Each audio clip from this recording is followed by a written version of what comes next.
Well, hello, boys and girls. It's When I Feel Like It O'Clock again. And this, When I Feel Like It O'Clock, comes to you, of course, by Jaime's Body Lube. When you have Landeskog in your tyutin and you don't want it there. There, I said it. I've been getting a lot of letters of concern, and I thank you for that, of whether my nap time work ratio is working out all right, and so far I have to say, I mean, it could be some improvement, but it's not too bad. This is actually my pre-nap commentary that I'm doing for you right now. We're trying to fit them out. I think I could still fit one or two more in a day in there, but we're getting there. We're getting there. Thanks for your concern.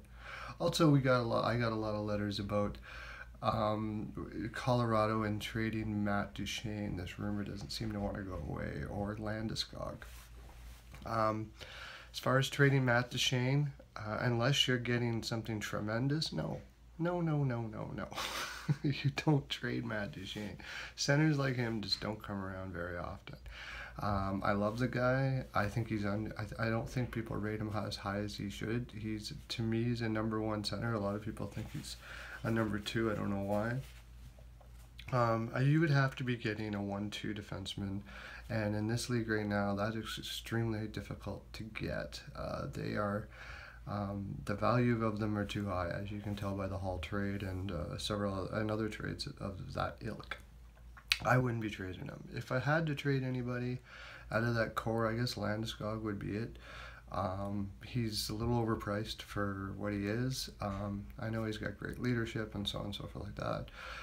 His perceived value is pretty high because of that, and you just might be able to get a good defenseman for him. Honestly, though, I don't think it's something they need to do. I mentioned this with Arizona, and Colorado's sort of in the same boat. It's not a bad time to suck. I would be trading your Boschemans and your Ginlas and stuff like that for as high a draft picks as you can get. It doesn't really matter. It doesn't really matter what the rest of the season's going to look like. So get rid of everybody that you can that you don't see a future with you for draft picks, because they're going to be big with the expansion draft coming up right now. As I mentioned with Arizona as well, there's going to be players out there that people just want to get something for because they don't want to lose them. So that's what I'd be doing. I definitely wouldn't be trading Duchene for a bigger defenseman, because then you're just leaving yourself open. Now you need another center anyways, which are easier to draft, I understand. But he's got roots in the organization. He's stuck with this organization I just don't like the message it sends to trade Matt Duchene, especially after you already traded O'Reilly. I think it's a bad move. Goaltending, you have Pickard there that I think is ready. He looks like he's ready for a number one role. I'm pretty sure Varlamov is on his way. If you can get a high draft pick for him, do it. You have not too much in the pipeline for defensemen still. Goes back to that trade for the pick with McKinnon. I was saying they should have took Seth Jones. I love McKinnon. Still looks like they should have took Seth Jones. They could have had Duchene and a big stud like that on the defense. That I don't know. Teams get caught up with this best player available stuff. I don't agree with it when it comes to the draft. If you need a position and that player is going to play, especially on defense, there's positions that just hold higher value, especially right now.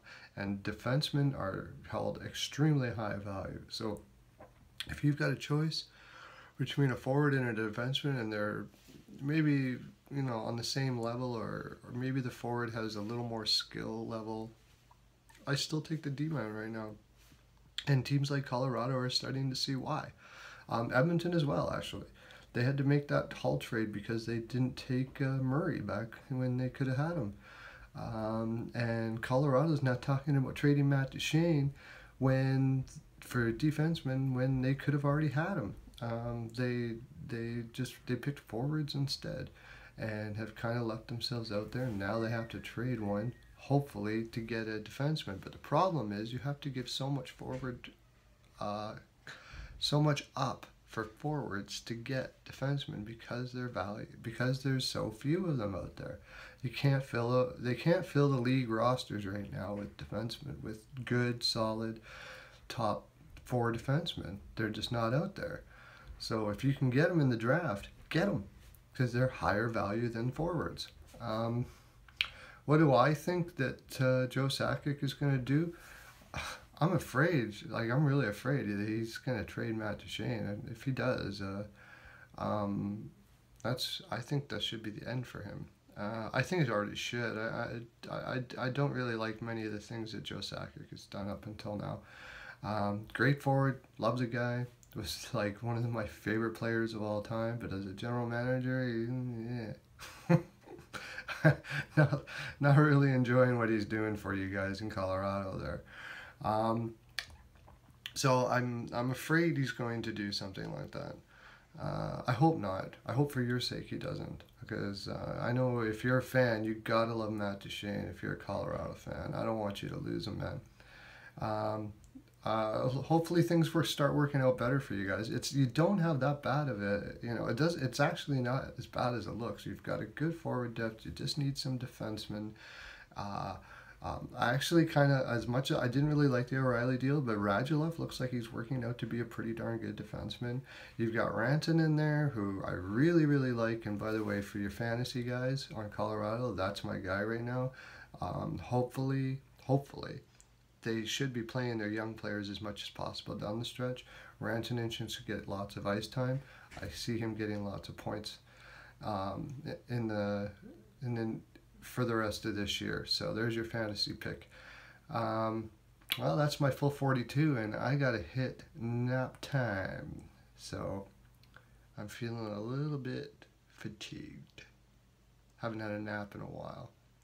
So have a great day, everyone.